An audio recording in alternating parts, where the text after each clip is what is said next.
Muy bien, regresamos. Veamos algunos casos en los cuales una preparación psicológica hubiese sido ideal. Una paciente hembra de 56 años de edad, quien va para una biopsia de pulmón. Ella estuvo prácticamente por 2 meses en un estado de alerta, de ansiedad, en el cual llegó a un trastorno depresivo, alteración en el sueño, alteración en las funciones, básicamente todo. Ya sabemos, los médicos mayormente no hacen este tipo de preparación. Esta paciente llega a mí por consulta privada y lo primero que coloqué como objetivo era hacer un contacto con un médico que le explicara el procedimiento. Efectivamente logramos hacer esta intervención interdisciplinaria y en cuestión de minutos, por así decirlo, bajo el entendimiento, la paciente disminuyó esta anticipación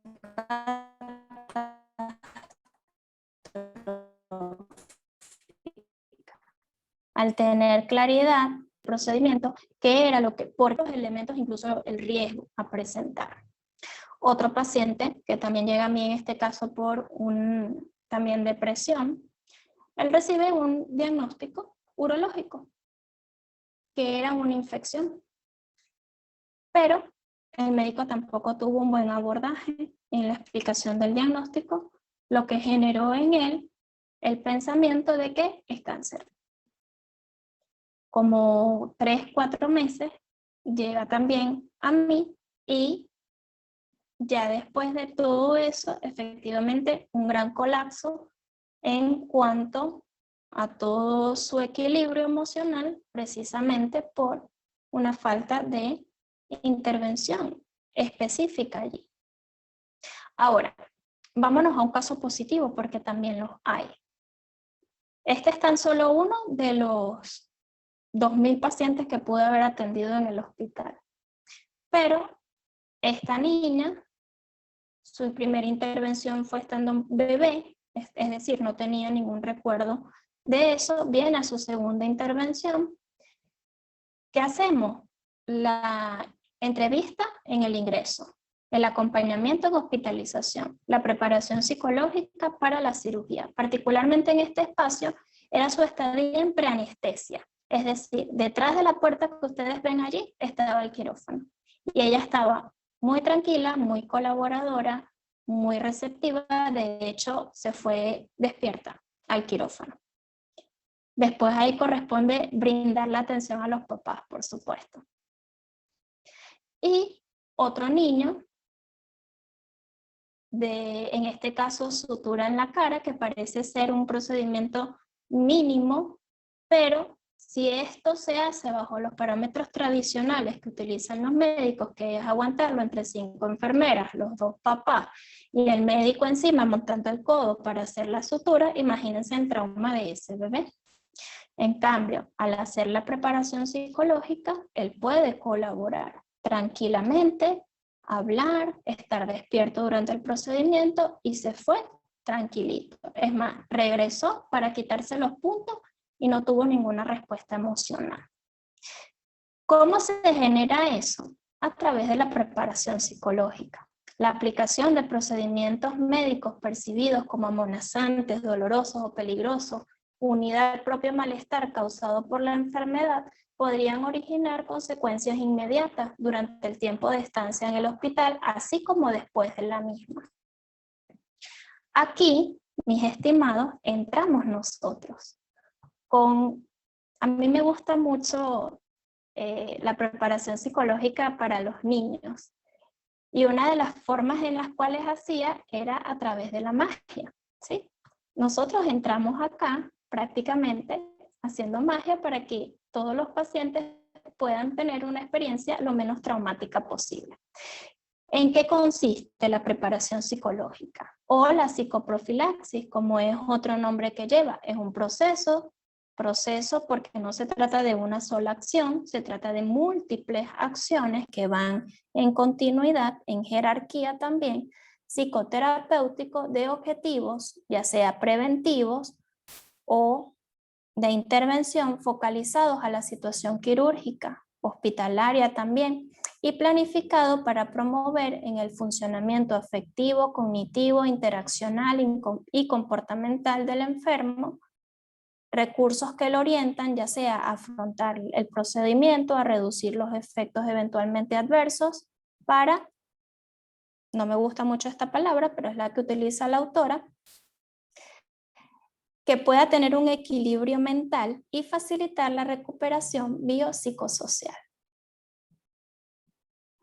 Ahora, ¿cuáles serían los principales objetivos de la preparación psicológica? Reducir la ansiedad, hablando acerca de situaciones reales, no con una anticipación negativa o catastrófica, sino, mira, ¿te va a doler? Sí, te va a doler, pero va a ser un pinchacito en el caso de ser una aguja. ¿Te va a doler? Sí, te va a doler, pero te vamos a colocar tratamiento para el dolor, para que eso disminuya, en el caso de ser un procedimiento mayor. Nunca podemos mentir.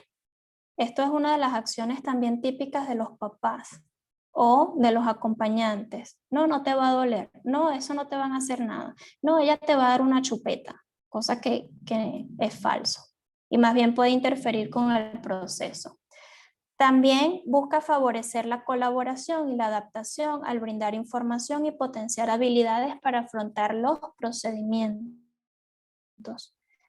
Contribuye a la recuperación física.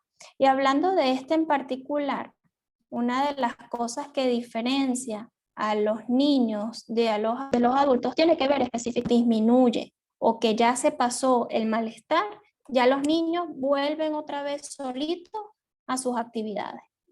Particularmente en el hospital, yo veía a las mamás detrás todas preocupadas porque al cuarto o quinto día de haber subido a hospitalización después de una cirugía de corazón, el niño estaba corriendo por los pasillos, cosa que no pasa con el adulto. El adulto, quizás también porque tiene mayor capacidad de anticipación, anticipa el dolor, anticipa el malestar, anticipa que está mal, que está enfermo y todo esto interfiere mucho con la recuperación. Y el cuarto, brindar tranquilidad y seguridad al paciente, a los familiares al saber que las necesidades emocionales están siendo satisfechas y convertirlos en proveedores de apoyo emocional para el paciente, de un buen apoyo emocional, que más bien favorezca la recuperación y no la entorpezca. ¿Qué acciones debemos tomar en cuenta nosotros al hacer la preparación psicológica? Primero, tener una disposición de escuchar activamente. Tener también la capacidad de brindar una contención emocional adecuada. En ocasiones es importante acompañar esta actitud de escucha, puede ser con un contacto corporal mínimo, ¿sí? Por ejemplo, la mano en el hombro, un te entiendo, una palmadita. Tener también claridad en cuanto a el espacio, distancia, es decir, respetar el deseo del paciente, pero también brindar un acompañamiento, o sea, tener la capacidad de discriminar hasta qué punto puedo estar, hasta qué punto necesito distanciarme. Tener también disposición para orientar, para educar en todos los procesos que se van a llevar a cabo. En particular, cuando nos tocan, por ejemplo, ambientes que no conocemos, es necesario familiarizarnos, estudiar de qué se trata esta patología, cómo se lleva a cabo esta intervención quirúrgica. Todo lo que nosotros podamos conocer va a servir para la preparación psicológica. Mantener un contacto visual, evidentemente, acompañar, de empatía. Eso les preguntaba a quienes habían pasado por una experiencia hospitalaria, porque una de las mejores maneras de lograr un buen acompañamiento es hacerlo desde la experiencia. Es decir, ¿qué me hubiese gustado a mí? ¿O cómo me hubiese gustado a mí que mi hermana, en el caso, creo que fue Catherine, que refirió a su hermana, que hubiesen actuado en este particular? Y súper importante respetar las creencias y valores. En cuanto al ambiente hospitalario, una de las que más resalta tiene que ver con la religión de los testigos de Jehová. Ellos tienen su postura muy marcada en cuanto a las transfusiones de sangre. Si nosotros actuamos desde el juicio para la preparación psicológica, muy probablemente no vamos a hacer un buen trabajo, respetando las creencias, los valores, las posturas de cada quien, intentando buscar que se cumpla el objetivo de bienestar, probablemente tengamos una mejor ejecución. Ahora, ¿cuáles estrategias podemos utilizar para la preparación psicológica? En este aspecto no hay una receta particular.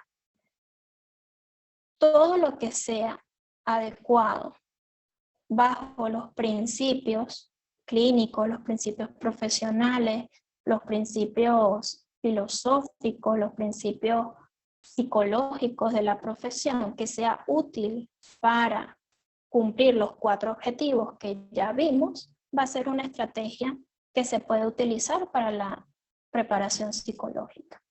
De hecho, en esto que ustedes ven acá, ven a varios niños jugando. Yo utilizaba mucho con ellos el juego para poder conversar con ellos en relación a los procedimientos que se iban a realizar. Estas estrategias deben estar sustentadas en brindar seguridad al paciente desde la comprensión, desde la comunicación, desde la información más ajustada a la realidad posible y, por supuesto, el respeto. Ahora, veamos algunas estrategias particulares y cómo se pueden utilizar. Por ejemplo, el control de estímulos. Si veíamos que uno de los elementos que genera mucho shock en los hospitales es el estilo de la habitación, es el ambiente todo gris, todo oscuro, pues es útil colocar un poco de color, ambientar un poco los hospitales para que tenga también para que brinde un buen ambiente, ¿sí? Si ustedes ven, por ejemplo, un consultorio pediátrico, ustedes se van a dar cuenta que tiene muchos colores, que puede tener peluches, que puede tener sábanas diferentes, que puede tener un sinfín de cosas, precisamente porque eso como control de estímulo favorece la aproximación del paciente a esos ambientes sin que de entrada sea un choque, un trauma. La panacea, por así decirlo, de preparación psicológica es la psicoeducación. Y la psicoeducación puede utilizarse en cualquier edad. Para los niños, como les mostré en una de las primeras imágenes, pueden utilizarse, por ejemplo, los juegos de roles, los ensayos conductuales en los cuales ellos pueden ejecutar diversas acciones para poder aproximarse. También pueden utilizarse dibujos, pueden utilizarse modelos. Hay uno muy gracioso en cuanto a esto. Había un niño muy apegado a su peluche y de hecho antes del procedimiento quirúrgico se lo mandamos a lavar y a secar en la secadora para que pudiese acompañarlo a la terapia intensiva sin problema, ¿no? Y resulta que el paciente fue el peluche. Al peluche se le hizo la intervención, al peluche se le colocó la cinta adhesiva acá, al peluche se le puso una vía. Todo lo que se le hizo al niño se le hizo previamente al peluche para que él pudiese ver como modelo a ese peluche que tenía tanto apego. También se pueden utilizar los cuentos. Para los adultos, principalmente es la conversación. Y los dibujos en caso tal de que se vaya a explicar un procedimiento muy específico, las imágenes. Por ejemplo, la zona, en el caso de la señora del pulmón, bueno, se le explicó con un pulmón, con un modelo de pulmón, cómo se iba a hacer el procedimiento, dónde se iba a hacer la incisión, luego de eso, dónde se iba a colocar el drenaje. Todo se hizo a través de la palabra utilizando medios audiovisuales. Ahora, específicamente para favorecer el manejo emocional, la colaboración del paciente ante estos procedimientos, también es importante utilizar, por ejemplo, técnicas de respiración y relajación. Me gustaría que me pudiesen, porque yo creo que ya esto lo deben haber visto en terapia conductual, cuáles son los mecanismos subyacentes de la respiración y la relajación como técnica para reducir la ansiedad. ¿Los conocen?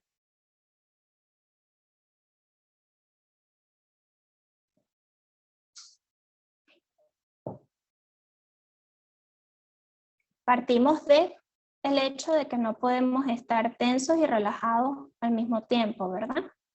Y que con una instrucción, con un estímulo, nosotros podemos guiar o promover, producir en nuestro cuerpo un estado de relajación, ya sea a través de la respiración, a través de la tensión y soltar los músculos. Hay muchísimas formas de aplicar la relajación. También una relajación diferencial puede ser útil. Como les dije, cada estrategia se adecua a las necesidades del paciente. También son buenas las técnicas de distracción. Para esto pueden utilizarse, por ejemplo, la visualización.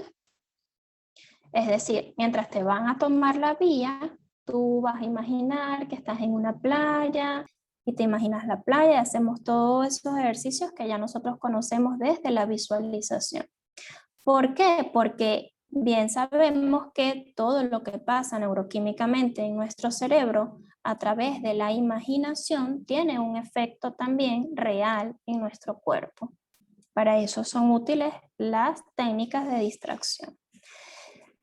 Las estrategias de autoinstrucciones que también conocemos muy bien es lograr a través de pensamientos directivos ciertas acciones. Es decir, en el caso de un adulto, ok, mañana voy a ir al procedimiento, me van a hacer esto, voy a hacer esto, luego me va a pasar esto, luego voy a estar en la terapia intensiva, luego, o sea, es generar autoafirmaciones para poder manejar los momentos críticos. Y otra de las que son súper útiles son las aproximaciones sucesivas. De hecho, uno de los errores que se comete con cualquier persona, sea niño, adolescente o adulto, es pullar antes de informar. O sea, no hay una anticipación para eso, sino que simplemente llegó, ahí vamos, te pullamos y ya, y nos fuimos, y todo quedó allí. No, mira, primero te voy a colocar el brazalete, luego te voy a limpiar la zona. Y cada una de esas efectivamente debe irse reforzando. ¿Para qué? Para que cuando tenga la inyección acá, el niño no retire el brazo o el adulto no retire el brazo. ¿Preguntas hasta acá?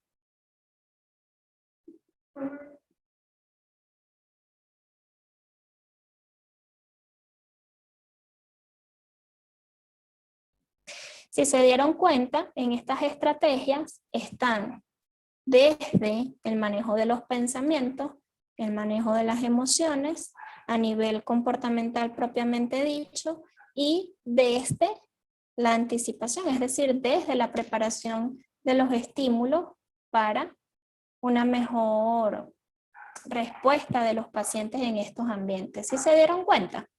Que hay como que para todo un poquito.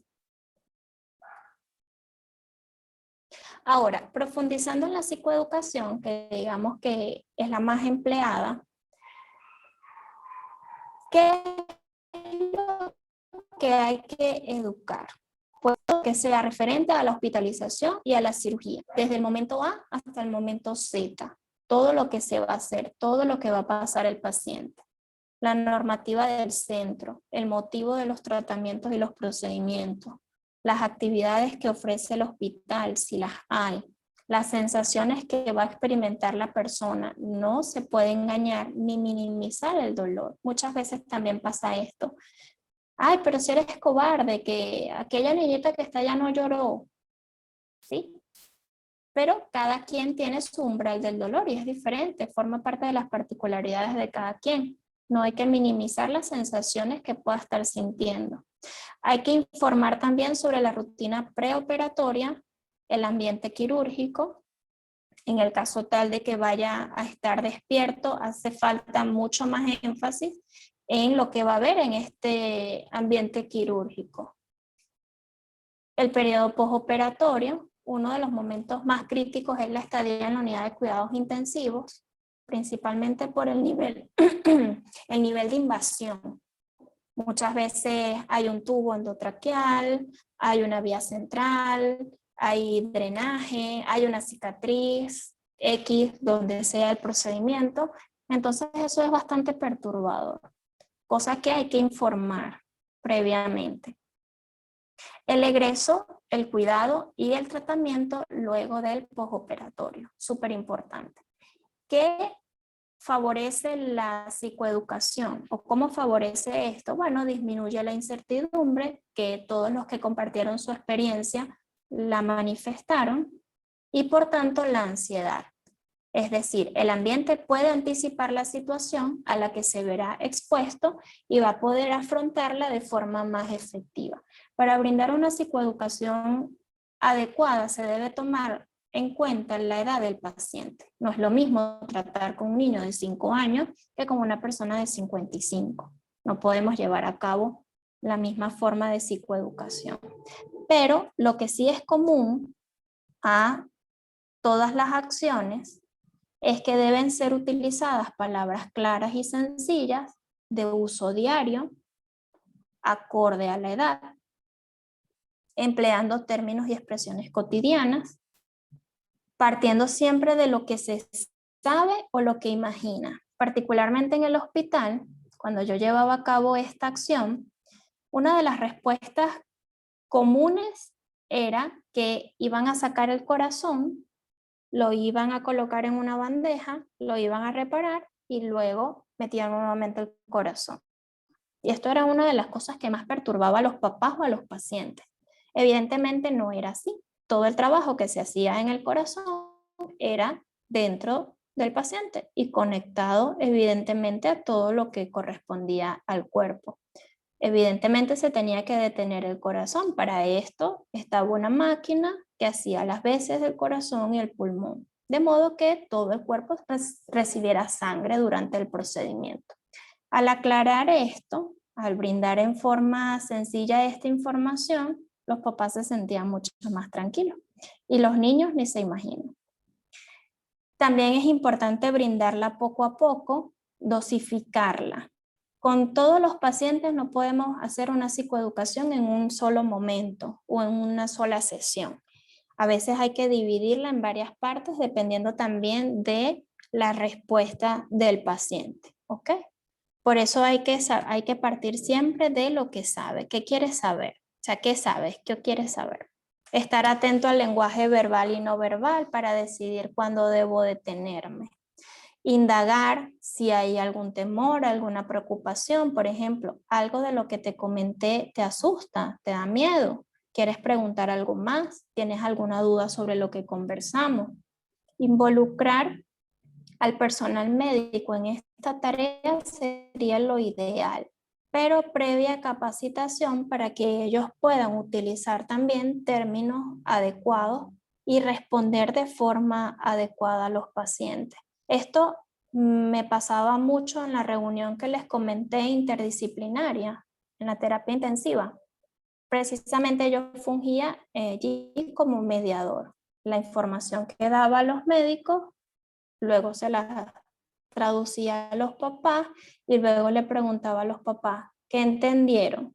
Los papás explicaban y los médicos ratificaban o negaban si había algún error en la información que se había transmitido o recibido. De esta manera, este proceso de psicoeducación podía favorecer todo el proceso de la evolución del paciente. Ahora, otros aspectos importantes a tomar en cuenta. Como les dije, hay momentos más críticos que otros, ¿sí? Por ejemplo, la estadía en la terapia intensiva, el tema de la anestesia, que a pesar de todo el avance en cuanto a esto, todavía hay mucho temor en cuanto a las reacciones producto de la anestesia. Otro de los momentos críticos, evidentemente, es cuando está la posibilidad o cuando ocurre un fallecimiento. Como les dije, la preparación psicológica va directamente al paciente, pero no es exclusiva del paciente. También todos los que están participando de esta situación deben tener también su acompañamiento psicológico de errores, y esto limita mucho también, entorpece mucho el proceso evolutivo de los pacientes, es la conspiración del silencio. Un caso que no se los coloqué anteriormente, precisamente porque lo iba a utilizar acá, fue de una niña como de 6, 7 años, que al ingreso la mamá se negó totalmente a la preparación psicológica, ya sea de mi parte o de cualquier otra persona. Ella prácticamente prefirió llevarla engañada. Y bueno, lamentablemente uno también tiene sus límites de acción, ¿no? ¿Qué le dije yo a la mamá? Eso va a tener sus consecuencias. El comportamiento de la niña en la terapia intensiva de verdad fue muy difícil, muy traumático para ella. Cuando la suben a realización, cuestión de un día más o menos, recuerdo, la mamá me va a buscar llorando, llorando, llorando y me dice, ¿por qué no te hice caso? Ahora me dice, te odio, te odio, te odio, te odio. O sea, la única palabra que sale de su boca para mí es te odio. Entonces, el silencio, tratar de tener engañadas a las personas, produce mucho daño, ¿sí? Por eso es importante ser claro. Y muchas veces también hay que acompañar en el buen morir. Evidentemente, nadie quiere morir, pero es preferible desde la preparación psicológica acompañar en este caso para que puedan cerrar ciclos, para que puedan prepararse para la muerte, para que puedan cerrar pues ese momento de una mejor manera. Voy a aprovechar estos 9 minutos que nos faltan para ir terminando, ¿sí? ¿Por qué esto es importante? La mayoría de los pacientes sabe. La mayoría de los pacientes se da cuenta. ¿Por qué? Por el deterioro, por el malestar, por las reacciones de las personas. Así que cualquier cosa que contribuya al silencio va a generar un malestar muy significativo. Y si no sabe, la mayoría quiere saber, o por lo menos dispone, o sea, por lo menos disponer de datos básicos sobre las causas de su estado y sobre lo que va a ocurrir.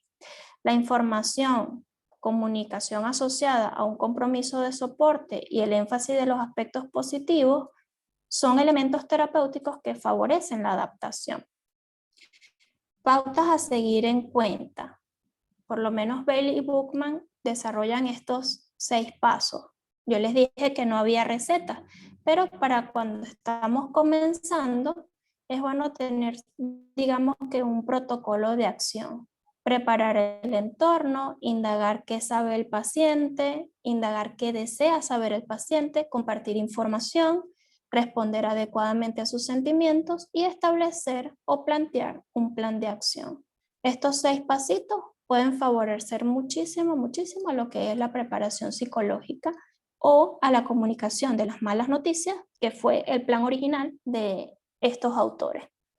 También compete desde la preparación psicológica en los ambientes hospitalarios intervenir en el duelo, ¿sí? ¿Por qué? Porque el paciente ya al fallecer cumple su estadía en el hospital, debe salir y la acción del psicólogo va a favorecer que eso pueda ser también lo menos traumático posible. Acompañar activamente, escuchar activamente, validar los sentimientos ante la pérdida, emplear una respuesta tipo espejo cuando es preferible utilizar una respuesta tipo espejo a decir algo erróneamente. Propiciar el autocuidado y fomentar las redes de apoyo porque una vez que el paciente sale o los familiares salen del hospital, ya allí terminó la acción del psicólogo hospitalario. Y esta frase de Aquilino Polaino, ya para cerrar, me gusta mucho cuando hablamos de los ambientes hospitalarios y responde precisamente a la pregunta inicial. Realmente no debe ser un evento más traumático de lo necesario, o digamos que no traumático, ¿sí? Sí se brindan la atención psicológica adecuada para lograr que esa estadía sea lo más satisfactoria posible. No a tal punto de querer regresar, aunque la experiencia que tuve ya en el hospital, cuando venían los pacientes ya más grandecitos, pues ellos venían bien contentos. Claro, no querían ir a hospitalización, pero sí a las otras áreas que eran más agradables para ellos. La enfermedad es un encuentro con una experiencia personal e innovadora que puede dejar muchos aprendizajes, ¿sí? Para el resto de nuestra vida.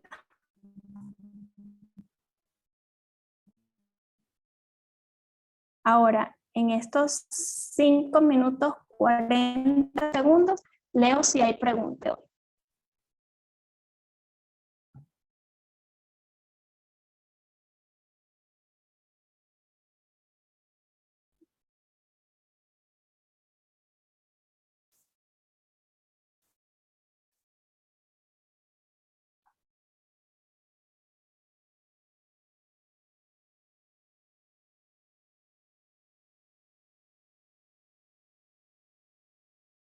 Si pudieron ver este dibujo de acá,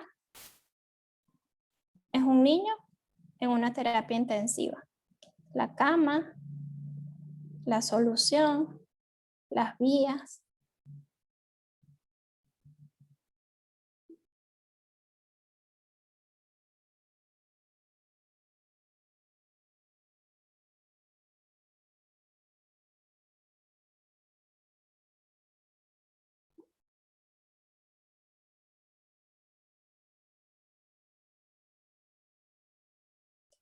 Bien, veo que no hay preguntas, entonces cerramos con lo que es la psicoprofilaxis o la preparación psicológica. Es un proceso, como les dije, que fomenta desde el funcionamiento afectivo, cognitivo, interaccional y comportamental los recursos que le permitan afrontar de forma efectiva su tránsito por el hospital o por algún procedimiento quirúrgico. Genaro dice, excelentes experiencias, han sido muy fructíferas. Ahora sí me dio ganas de ir a un hospital como especialista y apoyo de la psicología. Excelente, Genaro, de verdad, está profesional, sino también desde el punto de vista personal. Eso ayuda a cambiar mucho la perspectiva que nosotros tenemos de la vida. ¿De qué manera? No dejando por sentado que tenemos un mañana.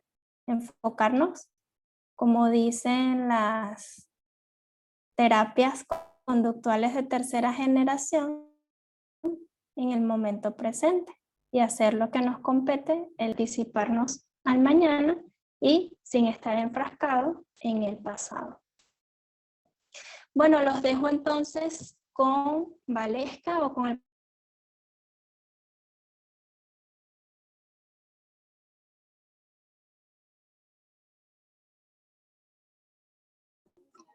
Sí, ¿me escuchan?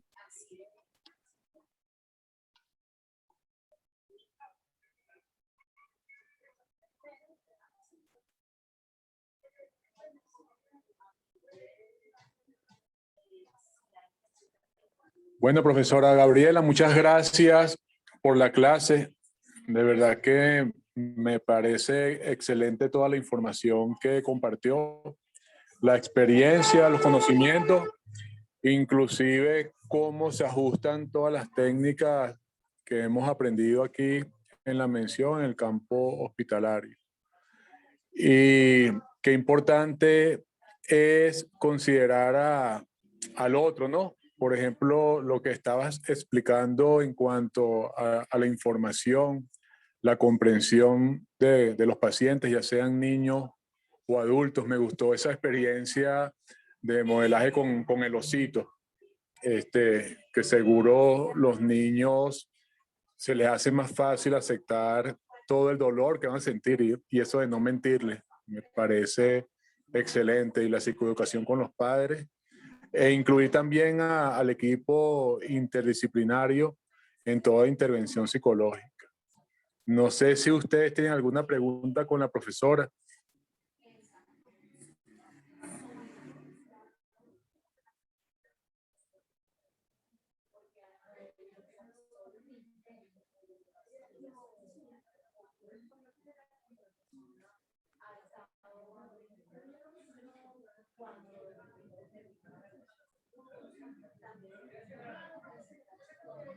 Bueno, al parecer no hay preguntas, profe. No sé si quieres decir algo para concluir la clase. Bueno, yo sigo a la orden. Para cualquier cosa, me pueden contactar con confianza. Para mí es un placer acompañar y servir en la UCB. Bueno, UCBista por siempre, esta es nuestra casa. Bueno, muchas gracias. Así Gracias también es. a Gualesca. Sí, gracias a Gualesca que siempre está pendiente de apoyarnos y a Génesis. Y